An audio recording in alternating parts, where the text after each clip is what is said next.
you can sit right there. Okay, so, and stand over here because you're talking to them.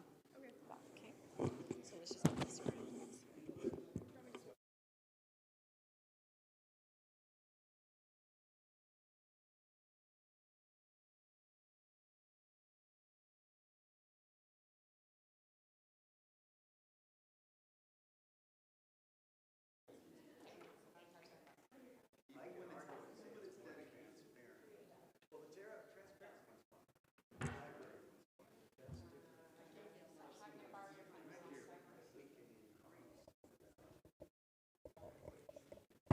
Testing, testing. You're free to turn this on and off as you desire. Okay. Okay. If by any chance you have problems with this microphone, there are three. Okay. But we did have some issues with them during the last meeting. Okay. I think it's because someone didn't. So now we can make sure these are started.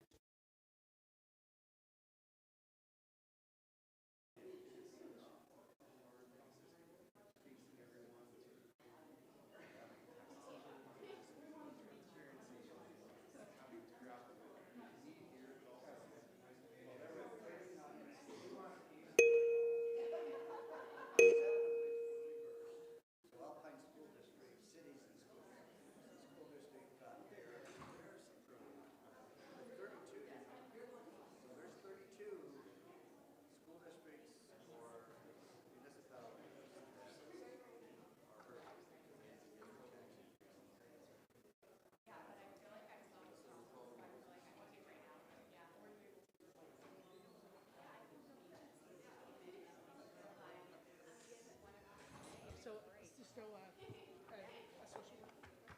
No, like a home health company. Oh. Oh. Like visiting angels type thing, whatever, no? Yeah, like she's an EMS. Oh, okay. But Okay. I'm gonna take it.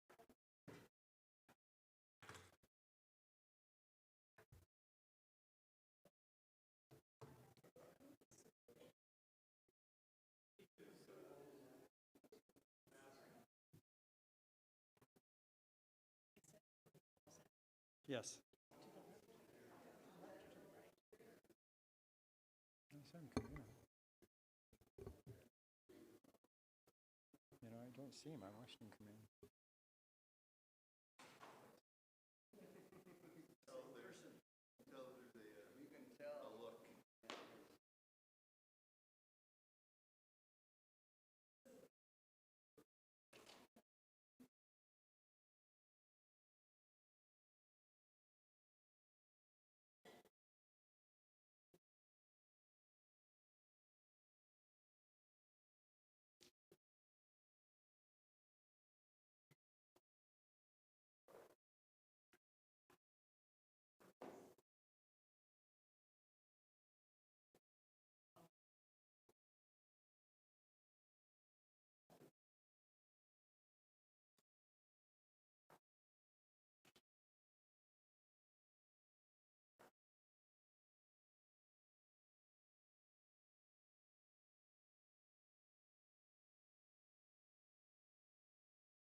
Good evening. My name is Amy Clausen, and I am Deputy Mayor on the Highland City Youth Board, and we just wanted to thank you guys all for coming.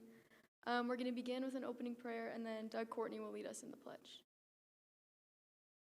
Dear Heavenly Father, we're thankful for this day, and we're thankful that we're able to come here, and please bless us as we have this discussion, that we can be enlightened and we can hear what we need to hear, and we're thankful for all those who do so much for our city, and we say these things in the name of Jesus Christ. Amen.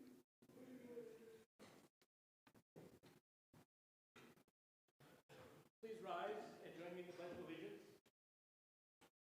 I pledge allegiance to the flag of the United States of America and to the republic for which it stands, one nation, under God, indivisible, with liberty and justice for all. Thank you. Please be seated. I will now turn the time over to our moderator, who is Sasha Bertola. Okay, for this municipal election, 2 city council seats and 1 mayoral seat will be voted on. Each seat is for a 4-year term and runs January 2026 to December 2029. Candidates are sitting in ballot order left to right on the dais as follows: Ron Campbell, Wes Warren, Liz Rice, Scott L. Smith, and Brittany P. Bills. Brittany P. Bills is running unopposed for the mayoral seat. Each candidate will have the opportunity to give a 2-minute introduction, starting with the mayoral candidate and then proceeding with the city council candidates in ballot order, starting with Ron Campbell. Each city council candidate will have the opportunity to answer a question first. The first question will be asked to Wes Warren, then Liz Rice, Scott L. Smith, and Ron Campbell. The second question will then be asked to Liz Rice first, and so forth. Each city council candidate will have 2 minutes to respond to the question. There will be an on-screen timer and a buzzer to indicate when time is up. There will be 6 questions tonight. At the end of the question period, each candidate will have the opportunity for a 2-minute conclusion, including the mayoral candidate. We will begin the introductions in the following order: Brittany P. Bills, Ron Campbell, Wes Warren, Liz Rice, and Scott L. Smith. Thank you for, introductions, please. Okay, thank you. Thank you so much to staff for setting this up, and thank you for our Youth City Council for being here and running this. It's super awesome to see you guys leading on this. It's fantastic, so thank you. My name is Brittany Bills. I've been on the City Council for the last 6 years and am excited to get to serve as the next mayor of Highland.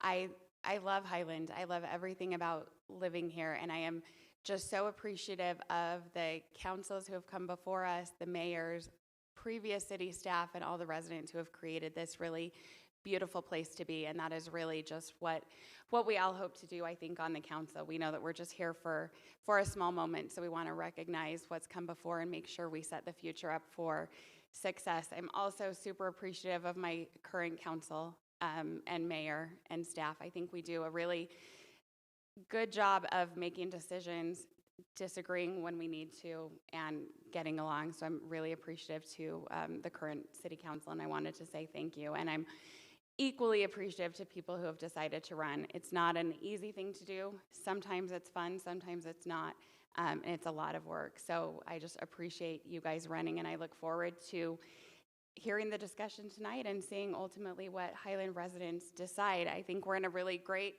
position right now, but I think we have some things that we need to work on the next 4 years. So I'm excited to have conversations about public safety and our public safety district, about our library, about how to make sure our residents are safe in their neighborhoods, and this is a great place for our families. I'm excited to talk about how we make sure to maintain our parks and our trails and our roads, and make sure that we set future residents and councils up for success. So thanks everybody for coming, and I am looking forward to hearing what these great candidates have to say tonight. Okay, Ron. I'm Ron Campbell. I've been on the council for 2 years. I was actually appointed, so this is my first election. I was appointed when Sarah Peterson left, and I had just sent my employer my retirement email saying I'm going to retire, and the next morning I find out about this. So I thought, this is great, because being retired, I've been able to put a lot of time into this role. I, like Brittany, have loved serving on this council. I think we've got a fantastic council. We do not always agree, but we always listen to one another. We will always want the perspective of residents. We listen to the residents, and I think I speak for the entire council and mayor that is critically important to us and will remain important to me if I'm elected for another 4 years. This is something that throughout my career I've always been involved in service, either through boards of directors for nonprofits, advocating for and behalf of people with disabilities, working on the Americans with Disabilities Act, working on Section 504 of the Rehabilitation Act. I served 3 times on the State Rehabilitation Council, appointed by 3 different governors, 1 Democrat. That's how far back one of those appointments went. It's a 3-year appointment. But that service has always been in my blood, but it's never been in public service. It's been more private, nonprofit, and advocacy type role. So to come onto the council and be able to, this clock's not running, so I don't know how much time I have. Unfair. Yeah. I got 1 minute and 56 seconds left. I know my time's running out, so we'll ignore that and just say I very much love what I'm doing. I would love to do it for another 4 years. Candidates, I'm sorry, I don't know why it's not working on that screen. It is working on mine. I'll work to get that fixed as quick as I can. Just kick me in the shin, Ron. Will you keep a stopwatch? My name's Wes Warren, and I've been a Highland resident for 14 years. I think it's so cool. It's such an honor to be able to run this cycle with 3 really good friends and 1 Brittany Bills, who is also a really good friend. But this is a lot of fun. Highland's in good hands. I currently serve on the Planning Commission and on the Library Board. And I co-chair the Parks, Trails, and Open Space Committee with the illustrious Brian Braithwaite. And I love serving. I would, much to the chagrin of my wife, probably volunteer for another board or 2 if I could. So I figured I should consolidate it and go for city council. One of the toughest questions for me to answer is why I'm running for city council, why anyone does this. And it just, I don't know, it kind of feels right. It feels natural. It feels like we were, kind of prepared to do this. And I realized recently that I love having discussions about my community with my neighbors and my friends here in the city. And I think that was kind of the start of all of this. The Highland Family Park was going in, and my neighborhood wanted to be a part of the building of that park, and so I represented my neighborhood, started going to meetings, started speaking to the council, and it was amazing to see government work. The city council listens, they take into consideration what the residents are saying, and then they put that into action. And then it was off to the races from there. I love that experience of participating in government, and I'm really, I'm right, thank you. I'm really excited to be a part of this election cycle, and yeah, thank you. Thank you so much. Okay, Liz?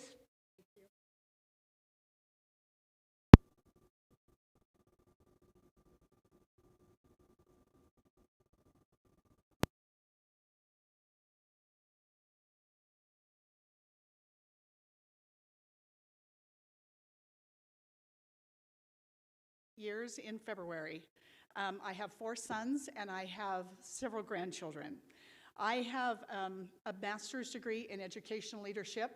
All from BYU, and my bachelor's came from BYU, where I majored in theater arts, speech, communications, U.S. history, and Constitution. I taught there for 33 years and am now retired. I am a proud fiscal conservative. I consider myself still a student and teacher of history and U.S. Constitution. I believe in the responsible use of taxpayer money, low taxes, and smaller, more efficient government. I am a patriotic American who supports our law enforcement, especially since one of my sons is an officer, a police officer. I always honor America. I am also the recipient of the Freedom Award from the Freedoms Foundation at Valley Forge. I received that alongside Dallin H. Oaks. During my time in Highland, I have served for 4 years on a planning commission. I have served for 14 years on the open space committee, and I am at all city council and planning commission meetings. There's very few that I have ever missed in the last 4 years. I ran as a write-in candidate several years ago, and I lost by 300 votes, and that's really good for a write-in candidate. I do not believe in allowing the state to micromanage our city. I am a common sense conservative who will protect our water resources. I came here with 4 sons because this is a beautiful and a unique place.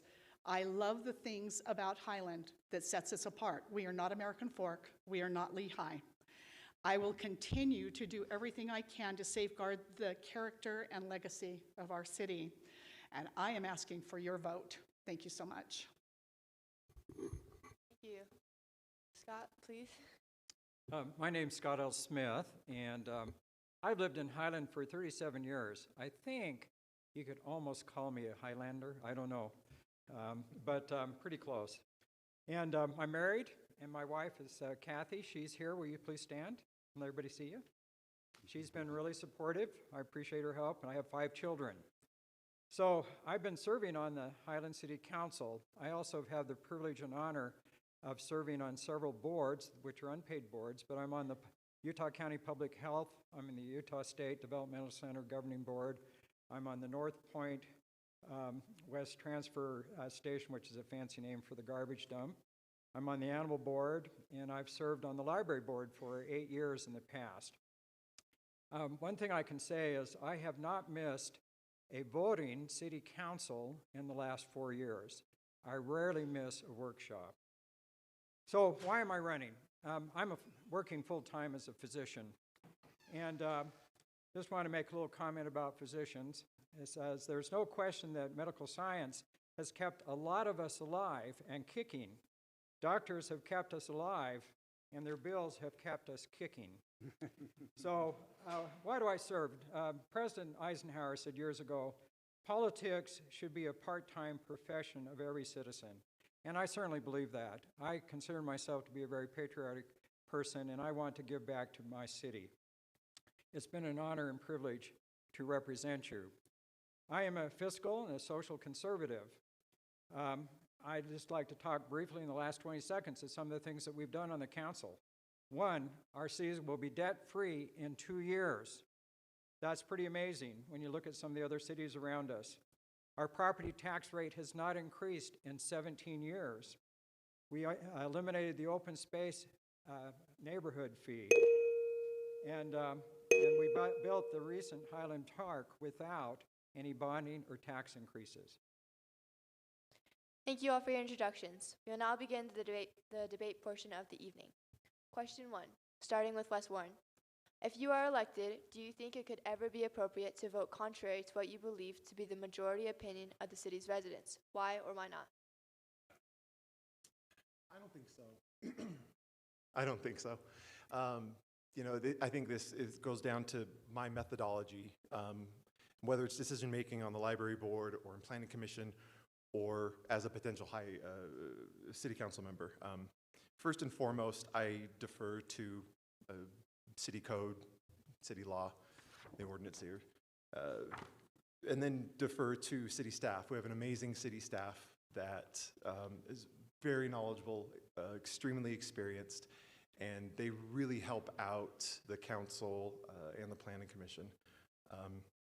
And then it's the conversations that I have with residents.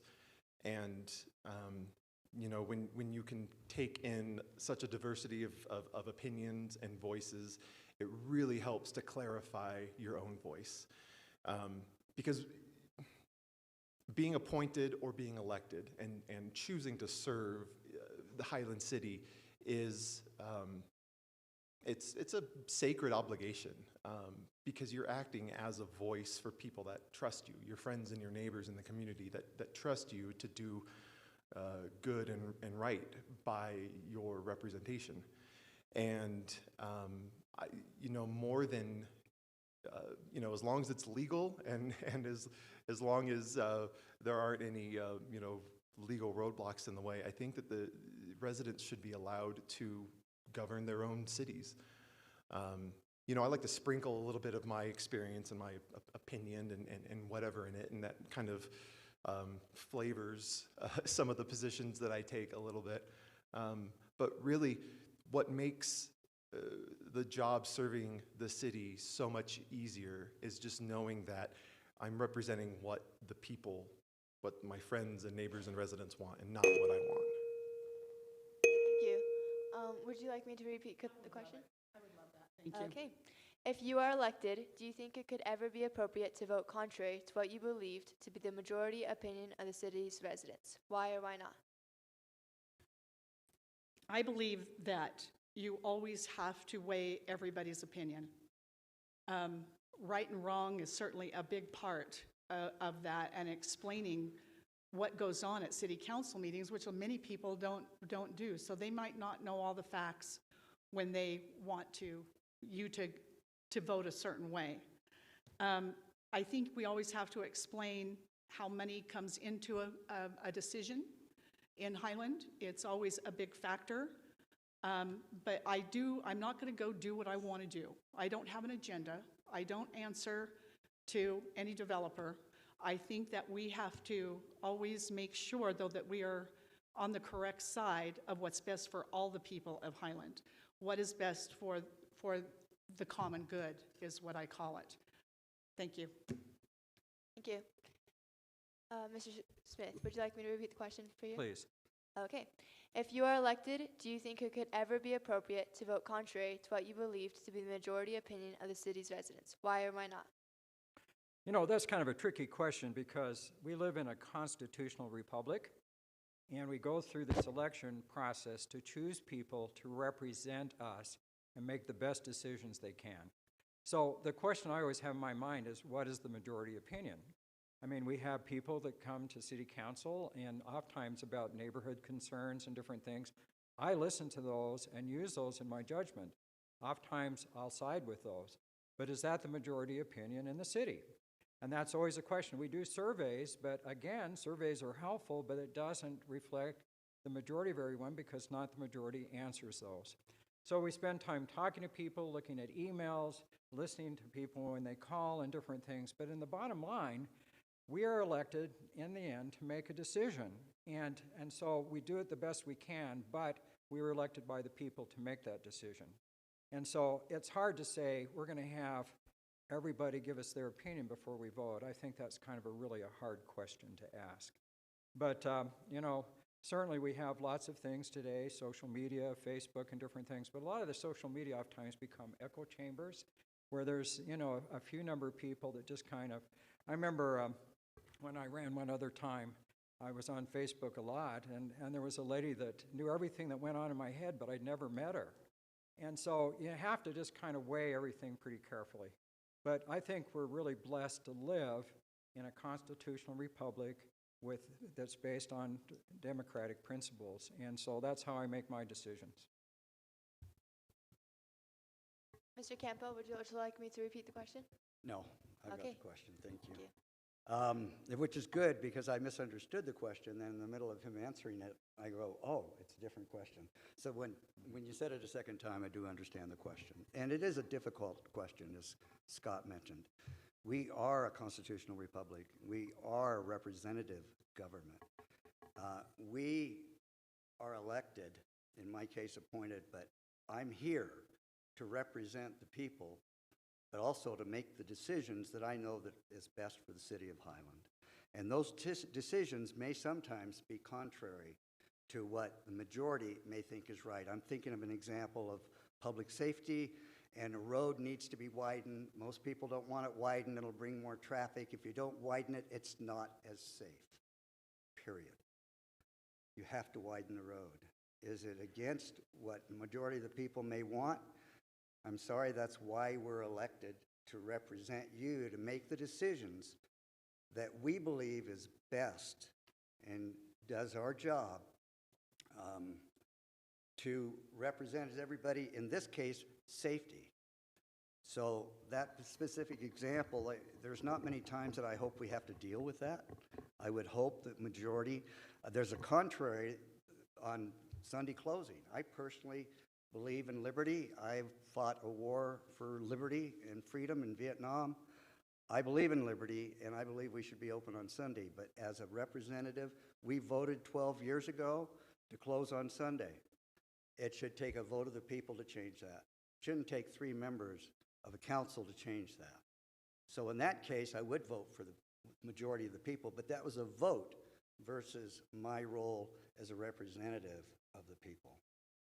The people voted and their voice was heard. So if it's going to change, it'd be the people that would change that through a vote. Thank you. Question 2, starting with Liz Rice. Would it ever be appropriate for the city to use eminent domain to obtain private property for public use? If so, in what cases? If not, why? Would you mind repeating the question for me, please? Of course. Would it ever be appropriate for the city to use eminent domain to obtain private property for public use? If so, in what cases? And if not, why? That depends on what it is for.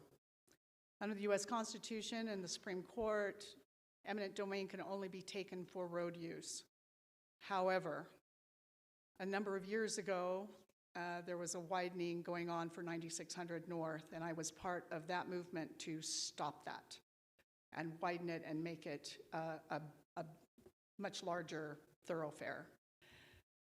Eminent domain hurts citizens and people.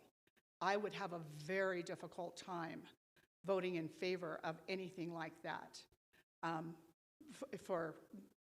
especially in Highland. We really are not a crossroads.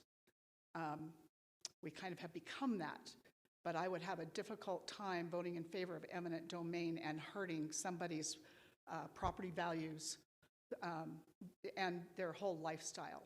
I just do not think that's appropriate. Thank you. Thank you. Mr. Smith, would it ever be appropriate for the city to use eminent domain to obtain private property for public use? If so, in what cases? If not, why? Well, I'm going to echo a little bit what Liz said, because my understanding is that eminent domain really should just be used for transportation. And there was a big debate at the state legislature level at one point, because I think they were using eminent domain, or there was discussion about using it for trails, but I think they voted that down. So it's used for transportation corridors. So there was some eminent domain, but oftentimes negotiated when we widened 4800 West to make it North County Boulevard.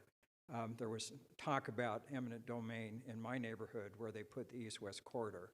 They actually didn't use eminent domain at that point, but there was always talk about it. But I think that's the only time it's probably really appropriate. I can't think of other instances.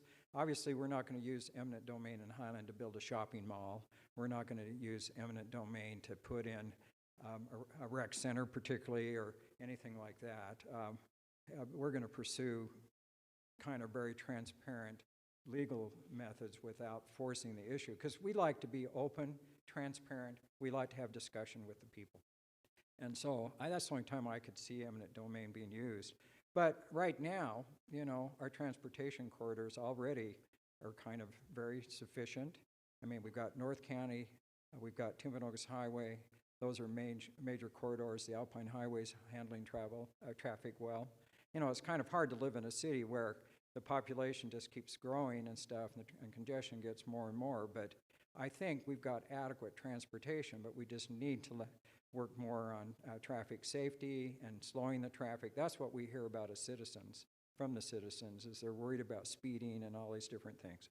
So my feeling is maybe for transportation corridors, but that's the only time that I would see it used in Highland. Thank you. Mr. Campbell, would it ever be appropriate for the city to use eminent domain to obtain private property for public use? If so, in what cases, and if not, why?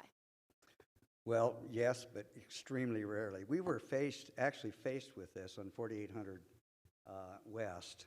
We had the option of taking some property to widen that road to add another lane.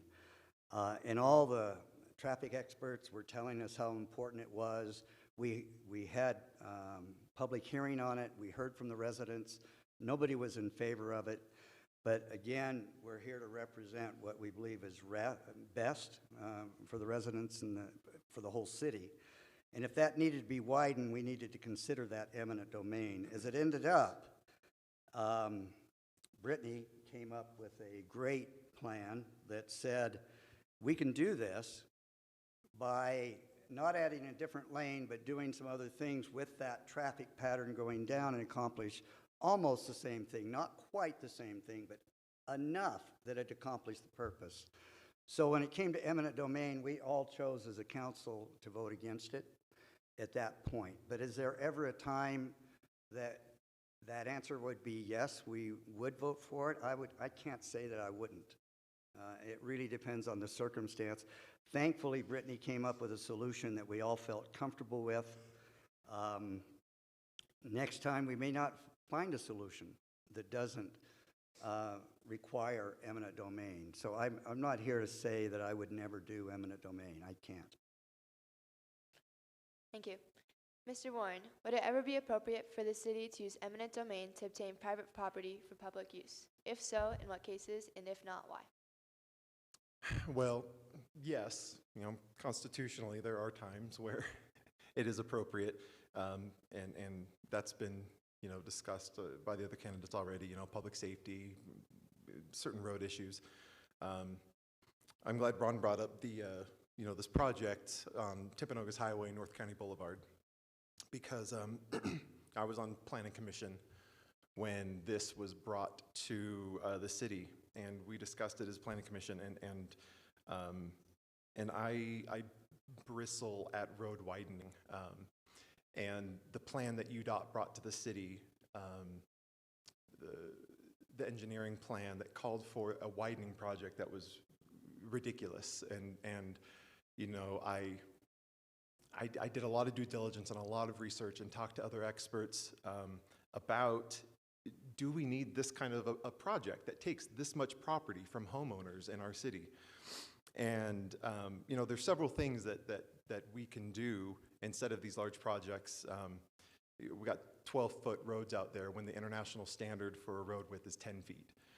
That buys us a lot of space. There's creative solutions to solve these problems, and I feel like when I was on the Planning Commission and this was brought before us, we voted to not recommend the proposal to the City Council, and then City Council took the ball and ran with it and did a great job. And the proposed plan will be taking a little bit of property from residents. Yeah, but it's been a collaborative effort with these homeowners, and it's been a discussion, and it hasn't been a takeover. It's kind of worked the way it's supposed to work. And I'm really glad that we avoided having to do that, because I think it's very rare, and I can't think of a time previous or in the future where we'll have to do that. Thank you. Question number 3, starting with Scott L. Smith. How do you feel about political parties getting involved in local elections when they have historically been nonpartisan? Traditionally, Highland has been nonpartisan in their elections, Right. and that's the way it's traditionally been. And I've always been a conservative, and I consider myself to be a conservative Republican. And I do have the endorsement of the County Republican Party, but I'm not receiving any funds. They're not campaigning for me or anything of that order. But I have a lot of friends here in the city who are of other political affiliations. I have some of them with my sign in their front yard. So I think on a local city level, it's probably best to keep things as nonpartisan as we can. So I'm just going to talk a little bit. I've served on, some different city councils, and I've had disagreements with other members on the council. We have different political philosophies and different things. But when it's all said and done, I consider every one of them to be a colleague and a friend. And we work together. And it's good to have disagreements. It's good to have different political philosophies and bring it together. That's the way the Constitution was put together by the Founding Fathers. Because if you read back about how they came together to create the Constitution, they all had different opinions. And they came together, and the whole was better than all the different parts. And so I think as a citizen, we need, as a city of Highland, we need to keep it as nonpartisan as we can. But, you know, if I get endorsed by a party, I'm happy about that because I'm kind of proud and glad that those delegates agree with me politically because I consider myself a conservative. But I think I represent everybody in the city, not just a political party. Thank you. Mr. Campbell, how do you feel about political parties getting involved in local elections when they have historically been nonpartisan? In this particular case, in order to be endorsed, there was a small fee you had to pay, and then you had to pledge to the party's platform. Then when you read the platform, the very last part of that platform says that you are accountable to the party. You're accountable to the party. I'm accountable to the residents of Highland. I am not accountable to any party. And that's the way I want it to remain. I have no interest in any endorsements from a political party. It's a nonpartisan role that we're in. And we can say it's been traditionally nonpartisan. It should stay that way. A city council, I'm worried about sewers and water and roads and safety. I'm not worried about who the president is. I'm not worried about a political party or a platform that party stands for. And I've been a member of more than one party in my life, and I understand the role of a political party, and I want them to exist, but not at the city level, not at a school board level. I don't get it. I really have a hard time with it, and I have no interest in any endorsement. My commitment, my pledge is to the residents and to doing what I believe is right, irrespective of politics. It's not going to be part of what I do. Thank you. Mr. Warren, how do you feel about political parties getting involved in local elections when they have historically been nonpartisan? I don't feel good about it. 10 years ago, I attended my first city council meeting here, largely to escape national and state politics. I needed a break, I needed a refuge, and I found it in Highland city government. And it was great, it was nonpartisan. Sometimes you couldn't even guess what party affiliation someone here on the council was registered as, because it's entirely irrelevant. That was so attractive to me. It felt like a kind of unification that I was really craving. During this election, the Utah County Republican Party, for the first time, did endorsements for candidates, and like Ron alluded to, you had to be a registered Republican and had to, pledge fealty to the party platform. And I happened to be a registered Republican, convenient enough. And so I thought, let's give it a shot. There was a spot for exceptions to the party platform, and I stapled a page and a half of exceptions to the back of the form and signed it and sent it in, and had an amazing experience with these two at the delegate meeting and meeting the delegates, meeting the other party members. Every conversation I had, I loved, because we talked about roads, we talked about fire and safety, we talked about parks, we talked about projects in the city. There was no talk about politics. And I felt like every conversation I had really connected. My plan was if I got the nomination or the endorsement, that I would reject it on these grounds. I ended up not getting it. And that was kind of surprising to me. But I agree with what's been said. Thank you. Mrs. Rice, how do you feel about political parties getting involved in local elections when they have historically been nonpartisan? I appreciate that question very much. And I'm just going to give you a little bit of background, because the state legislature changed the law. So it allows both parties to be involved in local elections. I will tell you that I am very grateful for my Republican endorsement from the Utah County Republican Party. I did not get a state endorsement. It's the Utah County Republican endorsement. And it was a lot of work and money and time, but I too really enjoyed meeting the delegates and hearing their views. They always have great views, and that is what that's for, is to, you know, understand everybody's.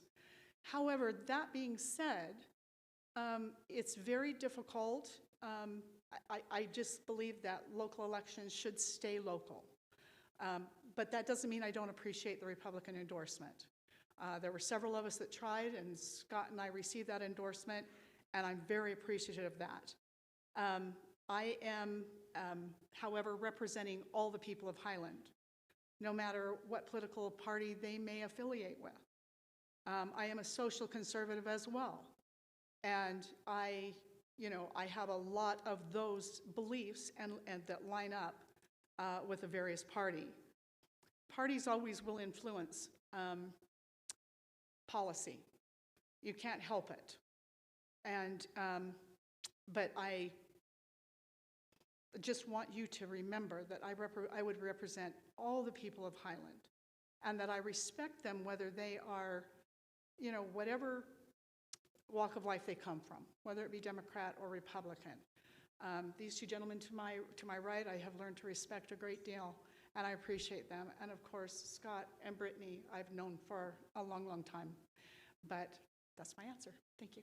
Thank you. Question number 4, starting with Ron Campbell. When property rights and city code conflict, what principles guide your decision? Name one code you would strengthen or relax, and explain your vote. I'm sorry, would you state that again? I missed the first part of it. No problem. When property rights and city code conflict, what principles guide your decision? Name one code you would strengthen or relax, and explain your vote. Well, I would hope that our code respects and honors all property rights. So I'm not quite sure where the question is coming from. I mean, you have opportunities when you're confronted with somebody's property rights.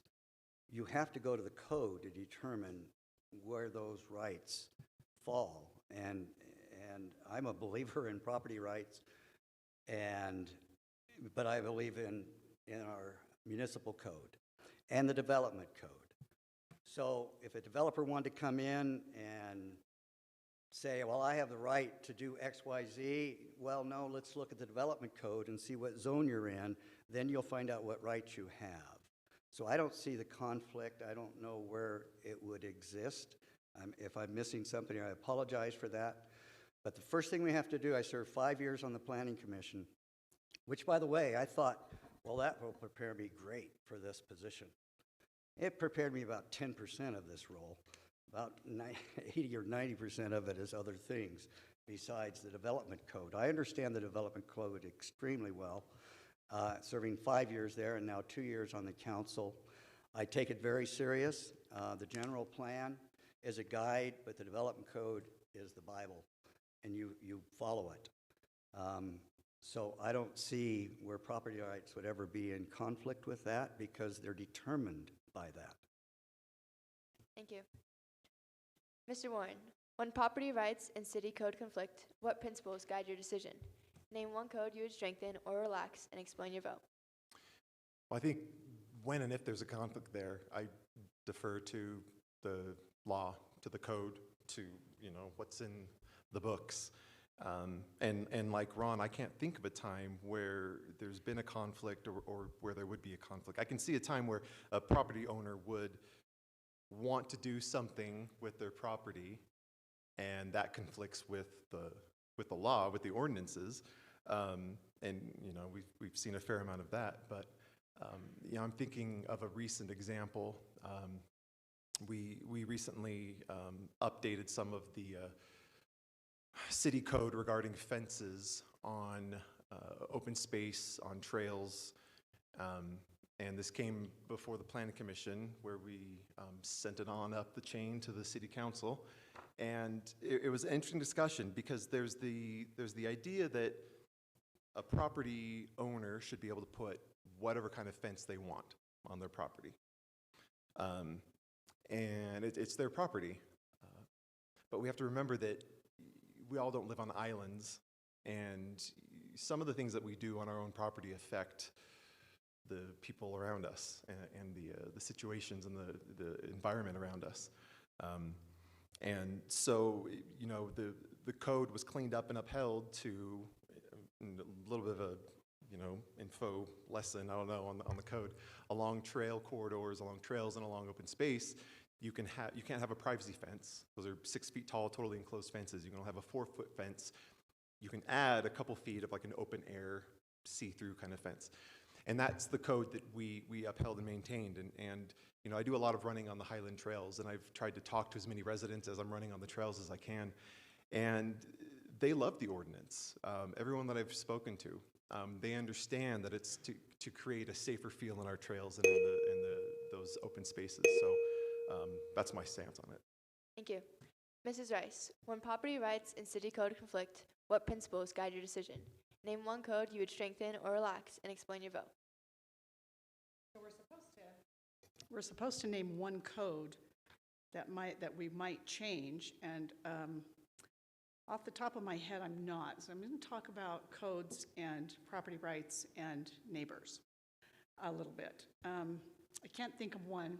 We always upgrade the developmental code. The last time it was developed was when I sat on the Planning Commission, and then they've just finished that. I don't really agree with everything that's there, but I want you to remember that codes protect property values so that your neighbor can't obstruct your view. They can't impede access to your property. They can't build a road where, you know, to restrict your access. They can't make unsightly changes to their property that would lower your property value. And that's what codes do. They protect you, everybody, and they protect your neighbor. Your neighbors can't have a stinky mink farm or raise pigs or race dirt bikes, you know, through your property. There are codes that protect us. Again, I can't think of a specific one that I would necessarily change. I will probably think about it about 2 a.m. this morning, tomorrow morning. But I think that we need to remember that we do have neighbors, even though we might sit on a ½ acre or 1 acre. Everybody has, and we need to rights, and we need to respect those rights. Thank you. Thank you. Mr. Smith, when property rights and city code conflict, what principles guide your decision? Name one code you would strengthen or relax and explain your vote. Well, one of the reasons this great nation was created was over property rights. And so it's enshrined in our founding documents. And individual property rights, I think, are very important. And before we violate those, we need good reasons. But we, at the same time, and this has been mentioned by the other candidates, we are a citizen, a group of citizens, and we live in a city, and our codes and things that we pass as a city council are basically the ordinances and laws that we as a group of people kind of choose to live under. Now, if we don't like those, come and we'll change them and we'll work through it. I think an example is in most of the zones in the city, we allow home businesses and different things. But in the PD zones, we had more restrictive kind of rules and codes and things. And so that's maybe an area we need to look at so that it makes it more equal throughout the city. But we're going to have a discussion about that. So that's one code we may change. But as has been brought up, the problem is sometimes as people, and the citizens of Highland are wonderful people. They're generous. They do a lot of volunteer. They donate a lot to the Highland Foundation. They serve a lot. But when it comes to individual properties, sometimes we don't think about our neighbors very much. And we do things that really inflict on their rights. So you have to find the balance between individual property rights and the rights of your neighbors, because they have property rights too. So that's why we have codes, and if they need to be changed, we can work together to do that, but we need those to kind of live as a community. If not, there's a lot of conflict that develops. Thank you. Question 5, starting with Wes Warren. If the Church of Jesus Christ of Latter-day Saints chooses to sell a portion of their open space land just north of the Highland Mains, would you support rezoning that area to mixed use or commercial, or would you leave it in the R140 residential designation? I would support designating as mixed use zoning. And it kind of depends on what the transaction would look like, right? You know, if the LDS Church were to donate it to the city, that gives us a little more leeway to say, okay, well, let's zone it as a park and keep it green space, because we just didn't have to spend a bunch of money to buy this land.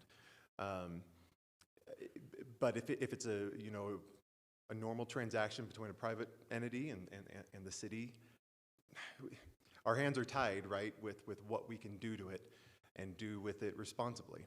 And I think a very responsible use of that land bordering the existing town center area would be to designate it as mixed use. Now, what is mixed use? It doesn't mean that, you know, you can have a random patchwork mix of retail and houses and apartments, and, you know, it's mixed use allows very specific types of professional businesses to exist and kind of cohabitate with housing. Really good city planning, good city engineering needs that kind of mix or that kind of density right on town centers. It strengthens and it props up the economic centers in a city. And it's, you know, I don't like high density. I feel like we have it where we need it right now, and that's it. And one of those places where we have it and need it is just in the immediate town center area. There's some gorgeous ways that we can do mixed use, and I think that spot is just ideal for it. Thank you. Mrs. Rice, if the Church of Jesus Christ of Latter-day Saints chooses to sell a portion of their open space just north of the Highland Mains, would you support rezoning that area to mixed use or commercial, or would you leave it in the R140 residential designation? So, just a little bit of background, if you don't know what we're talking about, but it has come up as right where Highland Mains is, which is actually behind Quick Quack Car Wash and Little India, where that restaurant is. The LDS Church is considering and probably will sell a portion of their property right now to Highland Mains. And I will tell you that I have been knocking on doors, and the residents around there are really, really upset about even thinking about that. I'm going to tell you that I would probably not change it for a couple of reasons. We need to maintain our R140. I'm hoping that in the next week you will see my mailer that is going to be in your mailbox about the time your ballot is. I hope Highland Mains makes it. I want them to make it, but we don't need to expand more commercial property. We need to keep that R140. We need to invest in the existing businesses.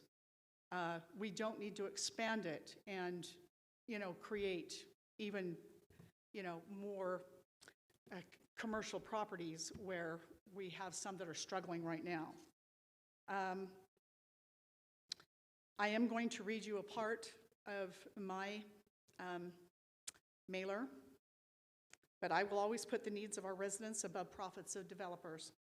I do not believe in rezoning to fit the needs of the developers to the detriment of the safety, property values, and peace of mind of Highland residents. That is on my mailer, and it is specifically targeting that section. Again, I want Highland Mains to be successful. I want them to be successful. But I don't think we need to expand it, and I'm not willing to change our R140 to have them as mixed use. Thank you. Thank you. Mr. Smith, if the Church of Jesus Christ of Latter-day Saints chooses to sell a portion of their open space just north of Highland Mains, would you support rezoning that area to mixed use or commercial, or would you leave it in the R140 residential designation? So I think we've already expressed kind of similar opinions in many ways, but this goes back to our discussion of property rights.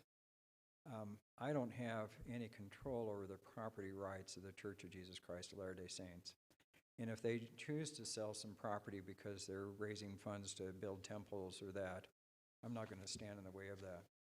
However, we do, and this goes back to the discussion of codes and when we're talking about individual property rights and group property rights, we do have control of the zoning.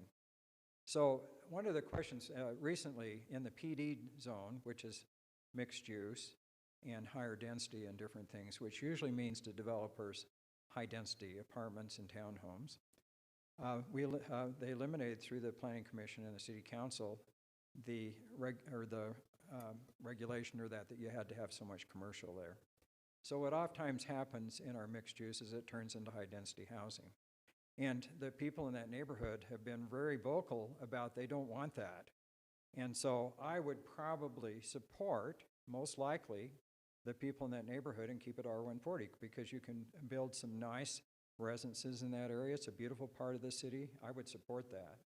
But I don't have control over the property rights of the Church of Jesus Christ of Latter-day Saints. And, but it will come to us for zoning, and we can have a big discussion and make the right decision. But I'm not sure that we're going to have anything viable in there, putting in apartment buildings and more commercial because we have our time keeping our commercial. There's been survey after survey in the city saying people of Highland want this to be a lower density and they want it to be a bedroom community. So sales tax is good. I like direct sales tax, but 75% of our sales tax comes from the state fund that all the other cities participate in. So I think we need to keep Highland Highland. Thank you.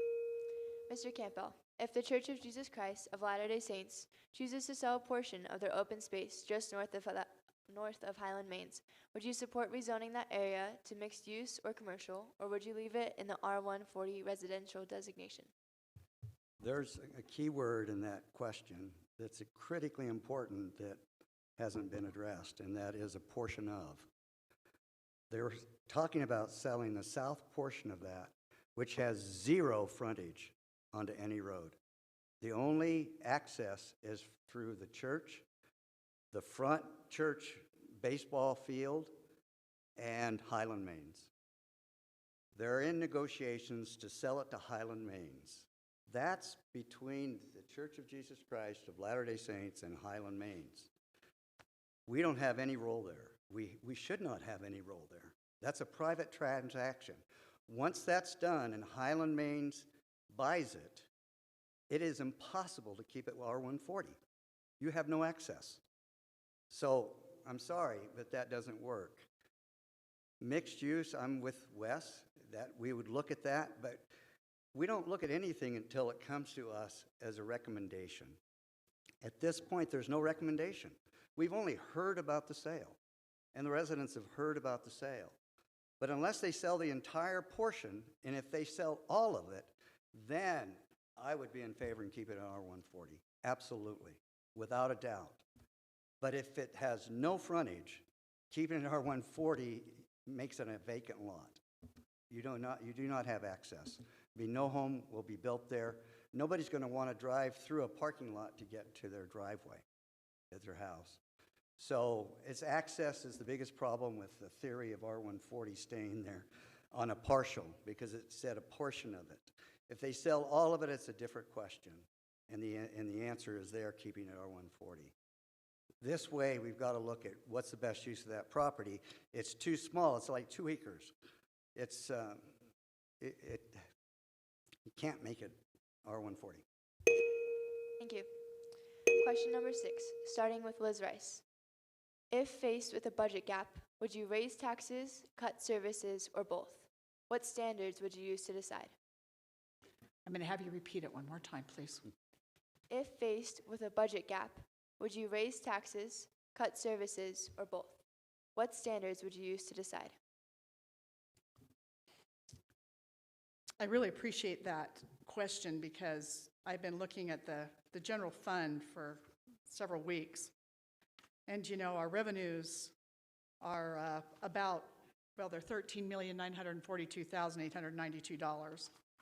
Our expenditures are about $13,929,119. That's pretty close, so this is a good question. I think a lot of it depends on what it is, but I think sometimes you have to do both. I don't this is not the year to raise a tax. Mostly because of what's going on with the school board. We don't know where our property taxes are going to land exactly. I think that's a real concern for the people that I have talked to and for myself as well. So I'm concerned about that. But, and anytime you cut services, you really have to take a close look at what you're cutting, because that's going to hurt somebody. I really would not cut police and fire. You have to look at where you can make those cuts, and it's really hard. I have attended the city council meeting, and I've looked at what they do and how hard they try, and, you know, balancing out everything, as does, you know, our state legislature. But I don't think you can do one without the other. I think they kind of go hand in hand. Thank you. Thank you. Mr. Smith, if faced with a budget gap, would you raise taxes, cut services, or both? What standards would you use to decide? I just want to talk a little bit about Highland. We run this city very efficiently. So I've done some comparisons with neighbor cities, and I have nothing against American Fork. American Fork has twice the population we do. They spend 4 times more per year than we do, okay? So that just shows that we're running this city already very efficiently. So we're having to look at a lot of things. Inflation is eating into a lot of our revenues. You have to worry about that. There's a lot of demands for more funding for public safety. There's a lot of organizations, the city, the library, Arts Council, they would all like more funding, and they would like their own buildings and different things. So how do you go about doing that? So I think we need to look at alternative things before we consider raising taxes and before we consider cutting services. And we never talk about all these other things. First of all, I'm championing for us to get our own zip code, because we know we're losing internet sales tax to American Fork because we share the same zip code. I mean, and it's been estimated maybe $100,000 a year. Now, if you order things online, a lot of times your address comes up in American Fork. Now, we know there's the other 4 digits, and sometimes we be sure and get that, but a lot of times we're not. So I'm working with Congressman Kennedy, who used to be my partner, and every time I see him, I said, we need our own zip code. Okay, the next thing no one talks about is there's these other taxing entities above us like MAG. We've already got $6 million in transportation funds from MAG. Ron talked about that. And so there's these other things we need to aggressively go after, grants and different things. And we've got $1 million to make our new well. So there's lots of resources that we don't look at. New businesses and growth always add more taxes, and we're gradually growing. The other thing is the city is taking the reserve funds that we have to have, and we're going out trying to get more interest. So there's lots of things we can do before we raise taxes or cut services, and we need to discuss those first of all. Thank you. Mr. Campbell, if faced with a budget gap, would you raise taxes, cut services, or both? What standards would you use to decide? The best way to say it is what Scott said. Said very well, extremely well.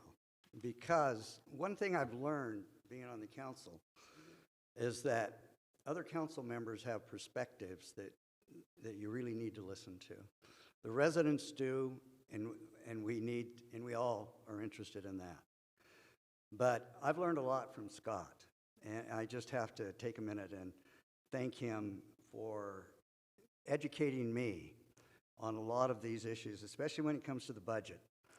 When I was interviewing for this, I was asked a question about the finance, and I basically said, you know, once I'm in, I'll be able to answer those questions, but I can't answer them unless I'm in there and understand the budget. I understand the budget now, and I was hoping to understand it as well as Scott does. I don't think I've achieved that yet, I'm afraid, but he has a history that I don't have. But the reality is there are opportunities. Our own zip code, I've not talked to a representative at the state level without mentioning, please get us our own zip code. And I've heard all the different answers of why they can't, but we need to figure out how we can do that. There's ways we can generate funds. If we need, for example, I think everybody would like a community center. I would love it. I'm not going to bond for that. Our bonds are going to be gone in 2 years. The council long before I got here, did a great job getting those bonds paid down. When they're paid off, it doesn't mean we have more money because we were paying them off. We pay them off through a shell game in such a way that we don't have any more money coming to us once they're paid off. But they are being paid off. Which may not We're be gonna true, go into but who debt. knows? But That's we what can they do say, a partnership. What was that? No, that's okay. Yeah. Sorry. We can do a partnership with a community center with a donor named, your name's on it, build a community center for the city. Thank you. Mr. Warren, if faced with a budget gap, would you raise taxes, cut services, or both? What standards would you use to decide? Well, it just so happens that we are faced with a budget gap. And I first want to echo what everyone has said. I mean, in case you haven't noticed, Scott has a few years on me, and everything Ron said is correct. He is a wealth of knowledge, and I agree. And I love what Liz said. Rarely can you have one without the other. And I think that's a really insightful thing to say. You have to cut back and tighten the belt before you even consider raising a tax. A tax raise should be the absolute last resort. Right now, the library is facing a shortfall, a budget shortfall, and for the last 18 years, 2000, it's been 18 years. They have operated without any kind of increase in their budget, and it's based on a dedicated tax. A portion of our property taxes go to fund the library, and they have been running lean for 18 years, and every year they tighten the belt a little more. And it's admirable, and it's amazing to see what they've been able to do with the budget that they've been given. And they are at the point where they need a little help. It's been almost 2 decades since they've had any kind of increase in budget. And so they've done the first part of that equation. They have tightened the belt. They have made cuts. And they've proven that they are a vital part of our community, the heart and soul of Highland. And I'm proud that they have done so much to avoid any kind of tax raise. With that said, we have some really creative solutions to avoid a tax raise. So it isn't always black and white. Thank you. This concludes our debate portion of the evening. We will now have each candidate offer a 2-minute closing statement. The order will be Scott L. Smith, Liz Rice, Wes Warren, Ron Campbell, and Brittany P. Bills. I just want to say it's been an honor and privilege to serve on the city council, and I hope you'll consider voting for me again. I think it's a great honor to live in a nation and live in a constitutional republic. And I come to all the city council meetings and show respect by wearing a suit and tie, because my father spent 6 years fighting in World War II, and he suffered greatly for working to serve our freedom. So I'd just like to answer a couple things. First of all, our bonds are going to be paid off in 2 years. We will be a rare city in the nation who has no debt. And there's been kind of a narrative developing that there won't be any extra money, but I can't believe it. I've got to talk more with the financial officer because I don't believe that, because somewhere that money to pay off the debt is coming. But just to compare our city, and I'm not picking on American Fork. I serve on a committee actually in American Fork Library and things. But they have $80 million of debt. They spend as half of our general fund budget yearly paying debt service. So we have run this city very efficiently, and we're going to do everything we can not to raise taxes. And because of the national economy and all these things, and we have a lot of retired folks that don't have extra income. But at some point, we're going to have to make some hard decisions, probably if our fees go away by the state legislature, if we don't have those. We need more and more money all the time for public safety. We're going to have to make some hard decisions. No one talks about the fact, though, that the library, and I'm a big advocate for the library. I was on the board for 8 years. I donate my city council stipend to the Library Foundation, but they don't talk about the fact that they've got tens of thousands of dollars in that foundation and tens of thousands of dollars in a reserve. When I was on the board, they didn't have reserve. So I think there's alternate things to look at before we raise taxes for the library. But I support the library 100%. Thank you. Mrs. Rice?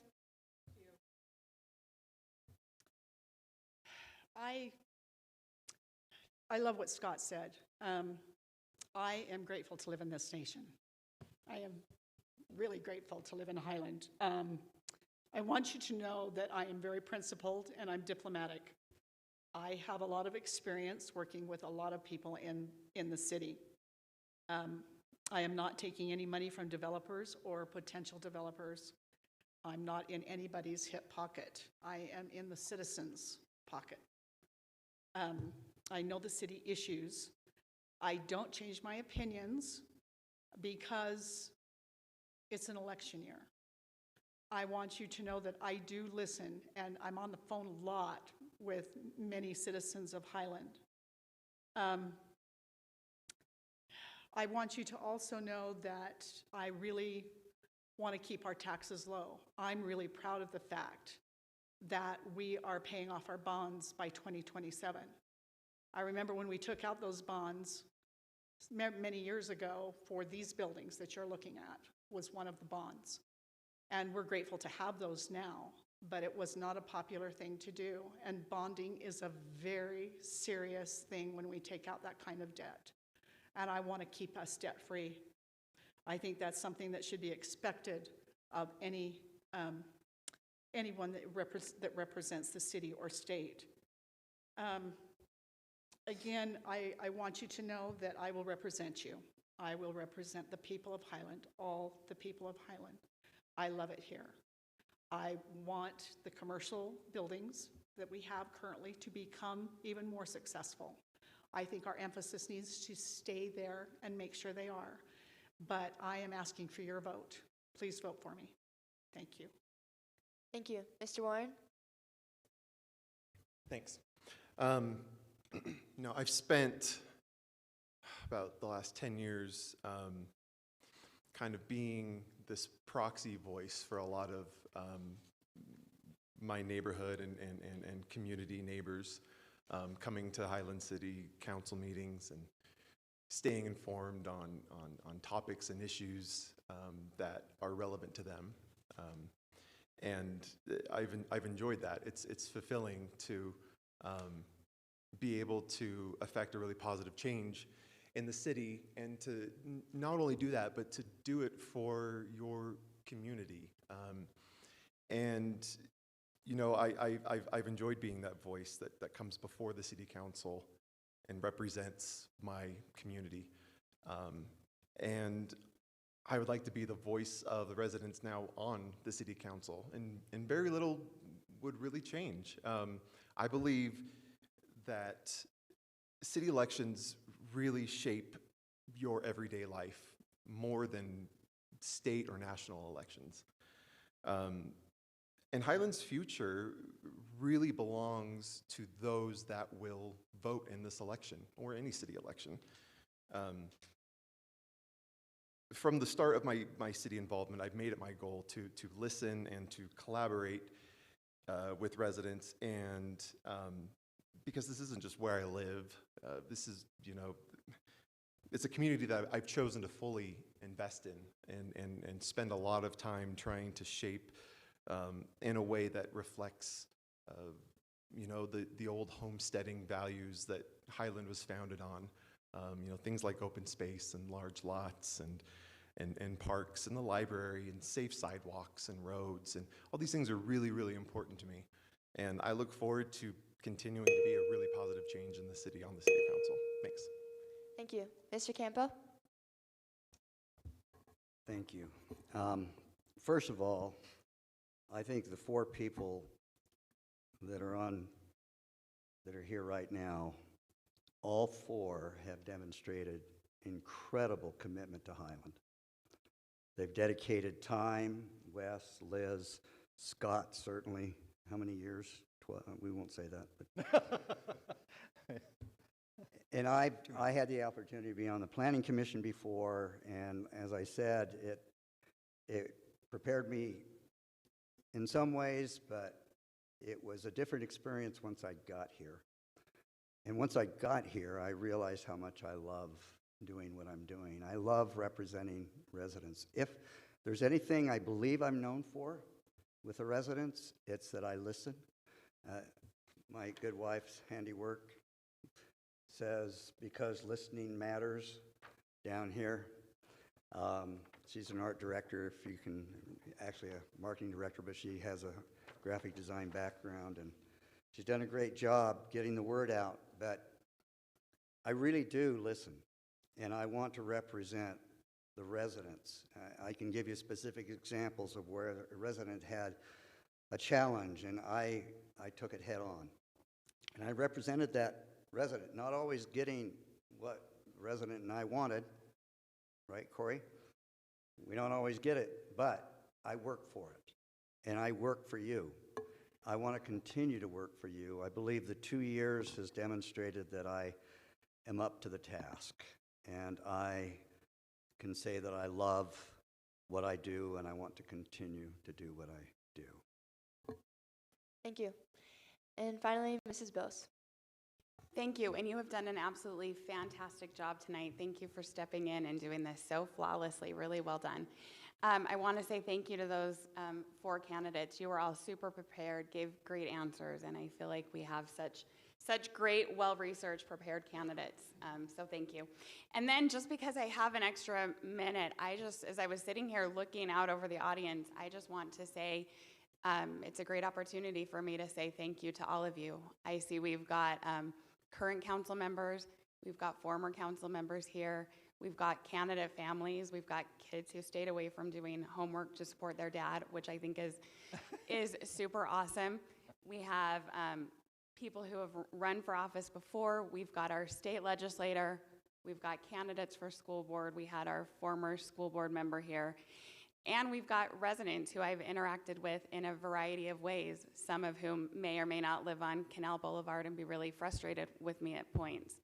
And so I really appreciate just you showing up tonight and you showing up to engage in all of these different ways, because it's service to me and my family, and I really appreciate that. So thank you. I am looking forward to the next 4 years. I think we have some important things to do and some things that I'm excited to accomplish. So feel free to reach out with any questions, comments, complaints, criticism, praise. I don't think that will happen, but I'm happy to take any of those things anytime. So thank you again for coming, and thank you to our candidates. I feel like we've got some really good options. Thank you. I want to thank the candidates for their participation in tonight's debate and their service to the community. We will now excuse the candidates to go to their tables in the lobby so they will be ready to visit with you afterwards. I also want to thank those of you who are in attendance tonight. We appreciate your interest in this election and desire to learn about the candidates and issues in Highland City. Election Day is Tuesday, November 4th, 2025. Watch for your ballots to come in the mail starting October 14th. Ballots may be dropped in any Utah County ballot drop box until 8 p.m. on Election Day. Due to recent legislation, ballots received after 8 p.m. on Election Day will not be counted. We strongly recommend that you use either the ballot drop boxes or vote centers on Election Day. There will be a vote center at Highland City Hall on Election Day from 7 a.m. to 8 p.m. Tonight's debate will be available on Highland City's YouTube channel. Residents may visit with candidates in the lobby until 8 p.m. Once again, thank you all for your time and have an amazing night.